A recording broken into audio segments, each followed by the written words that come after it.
anak-anak, bagaimana kabar kalian semua? Saya harap kalian semua dalam keadaan baik.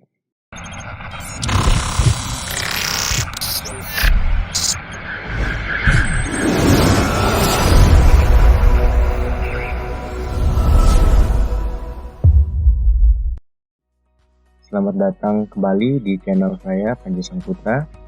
Pada kesempatan kali ini, saya akan melanjutkan pembelajaran kimia kita, yaitu tentang tata nama senyawa. Nah, pada bagian ini, ada beberapa yang kita bahas, yaitu mengenai tata nama senyawa anorganik dan organik sederhana sesuai dengan aturan IUPAC. Oke, langsung saja. Sebelum kita masuk ke dalam tata nama senyawa anorganik dan organik, kita harus tahu terlebih dulu yaitu tentang lambang unsur. Nah, lambang unsur ini sudah kita pelajari pada pertemuan sebelum-sebelumnya. Nah, jadi lambang unsur itu merupakan lambang atom ya, atau lambang unsur merupakan suatu simbol yang melambangkan suatu unsur tersebut. Nah, jadi atau disebut juga sebagai lambang atom. Nah, adapun contoh ya, di sini ada contoh nama unsur dan lambangnya. Contoh lambang unsur dan lambangnya yaitu sebagai berikut ya.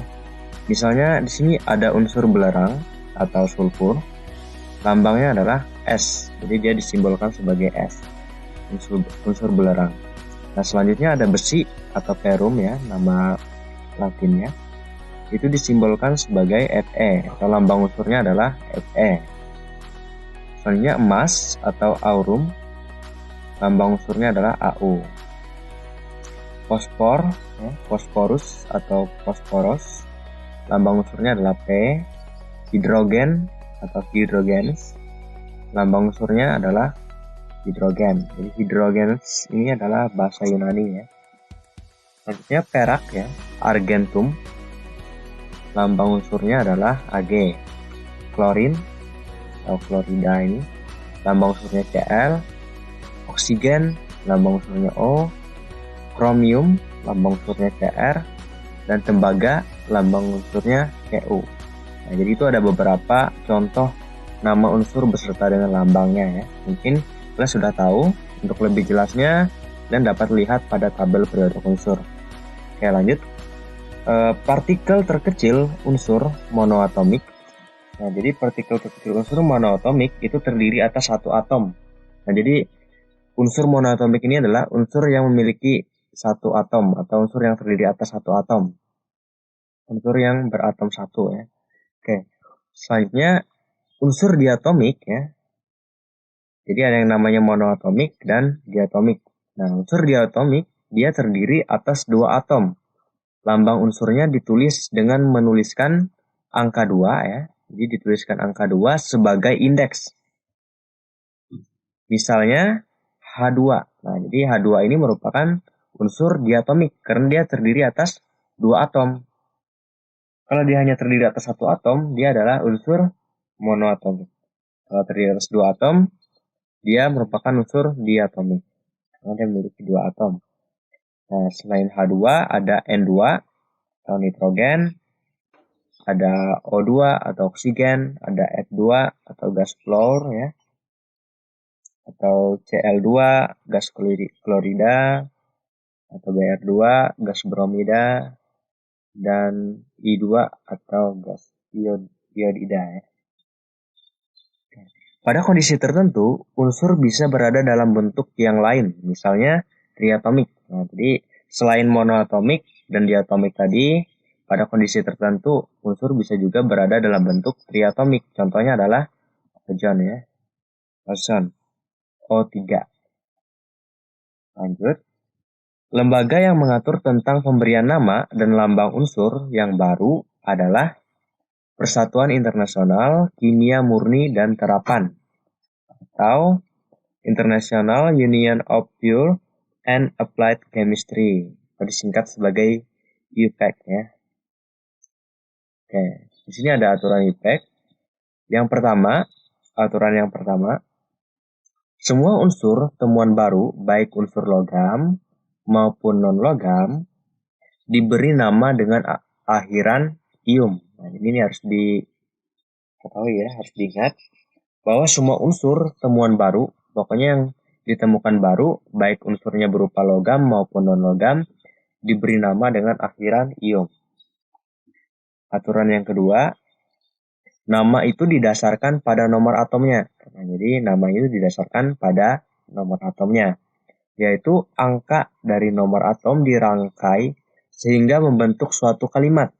Jadi angka dari nomor atom itu dirangkai untuk membentuk suatu kalimat. Angka itu diberi nama sebagai berikut. Nah, jadi ini aturannya. Nah, kalau dia angka 0, namanya adalah nil. Angka 1, un. Angka 2, bi. Angka 3, tri. Angka 4, guat. Angka 5, pen. Angka 6, hex.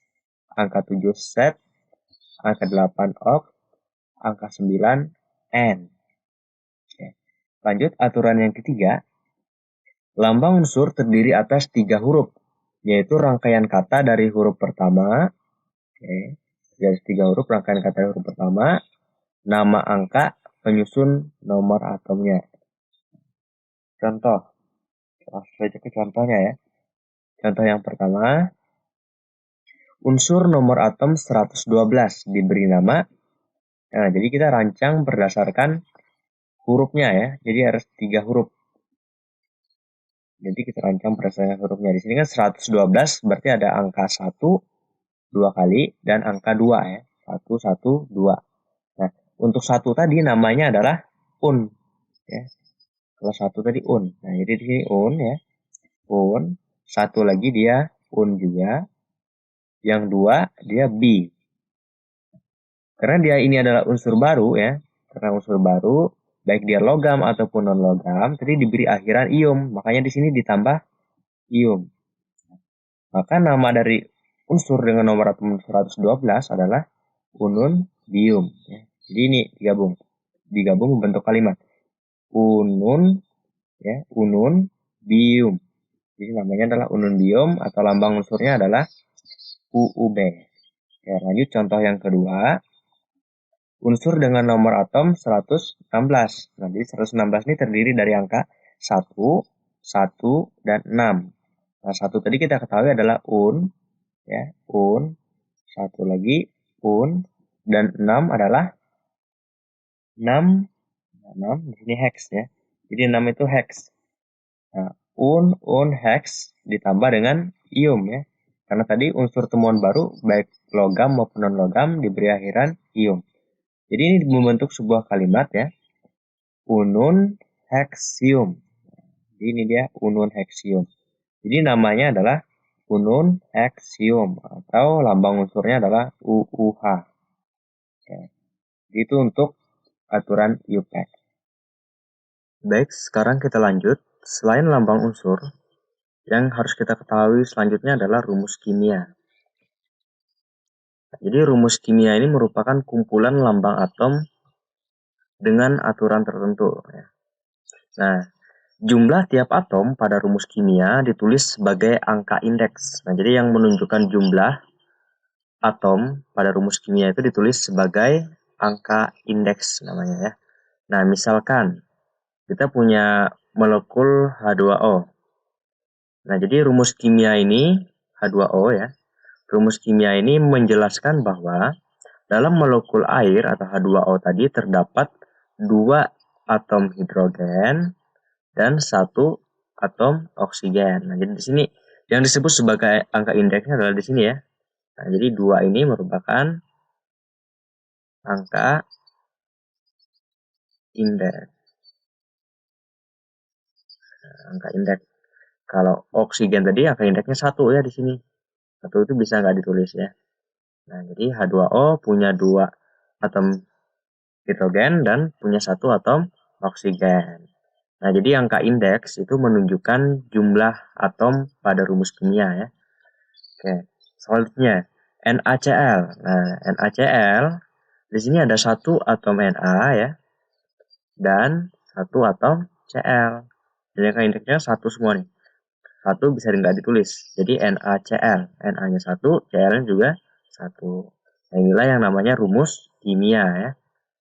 Nah, selanjutnya rumus kimia suatu zat itu khas ya. Jadi dia khas atau unik ya. Nah, jadi kekhasan ini ada yang pertama daya ikat atom, atau kemampuan suatu atom untuk mengikat atom lain hingga membentuk suatu molekul. Nah, jadi kekhasan yang pertama adalah dia memiliki daya ikat atom ya. Nah, jadi daya ikat atom itu adalah kemampuan suatu atom untuk mengikat atom lain hingga membentuk suatu molekul. Nah, jadi dalam rumus kimia itu ada daya ikat atom sehingga dia dapat membentuk sebuah molekul tadi. Nah, yang kekhasan yang kedua adalah bilangan oksidasi atau disingkat bilox ya. Bilangan oksidasi ini juga disingkat sebagai bilox.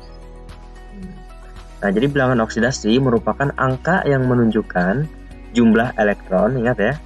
Jadi bilangan oksidasi itu angka yang menunjukkan jumlah elektron yang berperan pada unsur dalam senyawa atau molekul.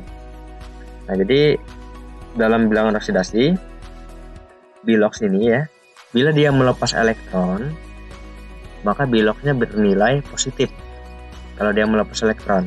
Nah, sebaliknya bila dia menangkap elektron, maka biloxnya bernilai negatif.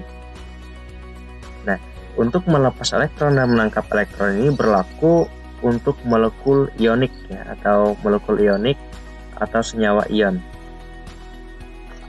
Ini berlaku untuk molekul ionik atau senyawa ion.